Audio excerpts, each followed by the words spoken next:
There's a better way to learn the modes on guitar, and it's based on a simple geometric pattern that you can learn in minutes. Learn this and you'll never need to consult a scale diagram for the modes again. In this video, you'll see how to use this pattern to access any of the 7 diatonic modes anywhere on the fretboard. In a previous video, we showed how standard tuning makes it easy to move patterns across the fretboard if you take into account the warp between the G and B strings. We saw how the pentatonic scale is really just a simple 2-note per string pattern that repeats every 5 strings. And we saw that each of the 5 pentatonic forms can be recreated by pulling out 6 strings from the repeating pattern and shifting the top 2 strings up 1 fret. The exact same approach works for the major scale modes as well. The modes are often taught as 5 different fingering patterns, but like the pentatonic scale, these all come from just one underlying 5-string repeating pattern. And it's easier and much more musically effective to learn that underlying pattern and use it to generate those different fingerings on the fly. This has a nice added benefit that if you ever pick up a 7 or 8 string guitar or a 4, 5, or 6 string bass, you'll already be able to access the modes immediately without learning new patterns. The basic idea works exactly the same as it did for the pentatonic scale. Each of the 5 fingering patterns is a rotation of another one. If you do this in a single position on the fretboard, each rotation changes the key by 1 step along the circle of fourths. Equivalently, we can view this as changing to a different mode. Let's start here with the C major scale with our middle finger resting on the 8th fret of the E string. We'll call this pattern 1. When we shift up 1 string, the key shifts and we get an F major or equivalently C mixolydian scale. We'll call this pattern 4. Shifting up again, we land in B flat major or equivalently C Dorian with pattern 2. Another shift brings us to E flat major or equivalently C Aeolian with pattern 5. A 5th shift brings us to A flat major or equivalently C Phrygian with pattern 3. If we shift one last time, we're back to pattern 1, but shifted up 1 fret from where we originally started, giving us D flat major or C Locrian. This gives us something like a modified circle of fourths.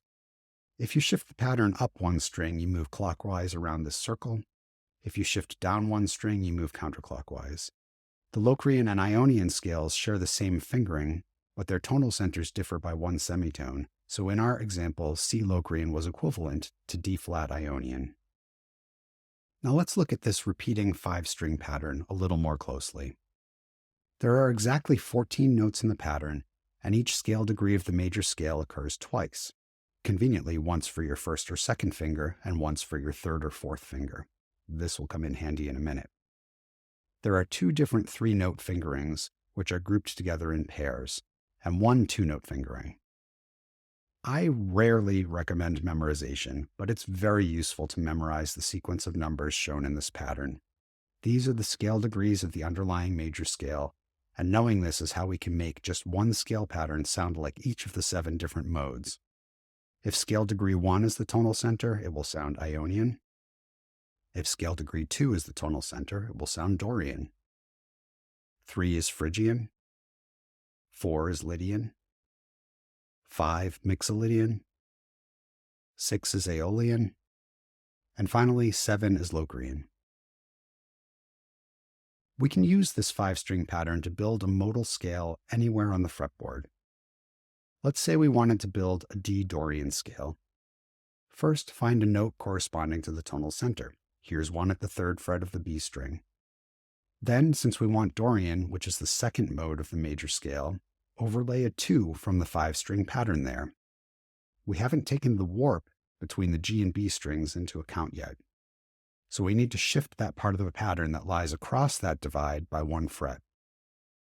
Now, our brains don't really work that way, so in practice, we build a scale pattern outward from the root. So let's break it down in a way that you can practice doing on the fly. Sticking with our D Dorian example, I need to overlay a 2 on the note that's marked on the fretboard. We can do that with our index finger and use this pattern, or we could use our 3rd or 4th finger and use this other one. For this example, we use the 1st finger root. If we want to play up the scale, we start with this pattern and then move to the next one in the series. If we want to play down the scale, we use the next fingering pattern down from where we started And here we have to remember to take into account the shift between the B and G strings. And then we keep going to fill in the D string, the A string, and then we wrap around back to the top of the repeating pattern to fill in the E string. If you try this and you end up with different notes on the two E strings, you'll know you've made a mistake. You may recall from our other video that each pentatonic form contains a rectangle, and you can fill in that rectangle with two notes to turn the pentatonic scale into one of the modes. There are 3 valid ways to fill in the rectangle for the minor pentatonic, and 3 for the major pentatonic, giving us easy access to 6 of the 7 scale modes. With both notes over to the right, we have the Dorian and Lydian modes. With the staggered pattern, we have the Aeolian and Ionian modes. And with both notes to the left, we have the Phrygian and Mixolydian modes. Another way of looking at this is that the rectangle is being overlaid on the 5-string modal pattern in one of 3 ways. If the pentatonic rectangle is here and we're playing minor pentatonic, the root of the scale is in the top left center of the rectangle and we're playing the Dorian mode. If we're playing major pentatonic, the root of the scale is in the top right corner and we're playing the Lydian mode. If we slide that rectangle down a set of strings, our minor mode is now Aeolian and our major mode is Ionian. And finally, if we slide it down once more, our minor mode is Phrygian and our major mode Mixolydian. As you can see, this gives us an easy way to mentally switch back and forth between a mode and its related pentatonic scale. As an example, let's pivot from the A minor pentatonic scale to the A Dorian mode. First, we find the rectangle inside the pentatonic pattern. Then we fill in the missing notes from the Dorian pattern. Then we use the 5-string repeating pattern to fill in the rest of the strings, being careful to take into account the warp between the B and G strings. In this second example, let's go the other way. Here we have the C Mixolydian mode.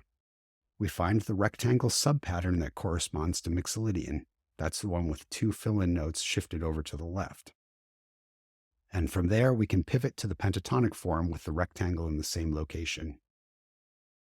For one last example, let's start here with the G Dorian mode.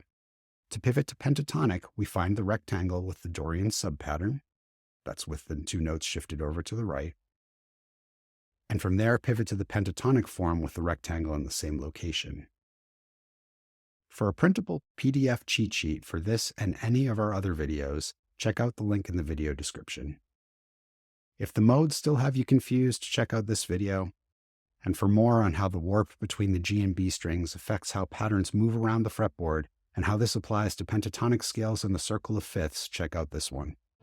And as always, there's more to be found at fretscience.com.